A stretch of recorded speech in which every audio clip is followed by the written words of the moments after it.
Next video হচ্ছে গিয়া flat bench press. এটা এটা হচ্ছে গিয়া চেস্টের মিডল পার্টের জন্য।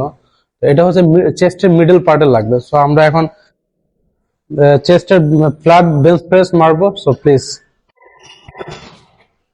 সো আমি এখন বেঞ্চে শুয়েছি, আপনারা আমার গ্রিপটা দেখবেন, আমি কোথায় গ্রিপটা দিছি, মানে গ্রিপটা কোথায় ধরতেছি। সো ওইভাবে আপনারা গ্রিপটা ধরবেন, গ্রিপটা ধরে স্লোলি মারা ট্রাই করবেন। সো আপনি যত আস্তে মারবেন তত আপনার জন্য বেটার হবে। সো ওকে ফাইন, আপনি 15টা না পারেন, আপনি যদি 10টাও পারেন, বাট সেটা হচ্ছে বেটারলি করা উচিত। তো যত স্মুথ ভাবে মারতে পারেন, স্লো ভাবে। আর ব্যায়াম করার সময় মাসল মাইন্ড কানেক্ট করে ব্যায়াম করা ট্রাই করবেন। এটাও আমি মারছি হচ্ছে গিয়া 15-15-30 দিয়ে মারছি হচ্ছে গিয়ে 15টা ওয়েট 15-15-30। সো আপনি চাইলে কম দিয়েও মারতে পারবেন, চাইলে বেশি দিয়েও মারতে পারেন, ডিপেন্ড করে এক্স্যাক্টলি আপনার উপরে।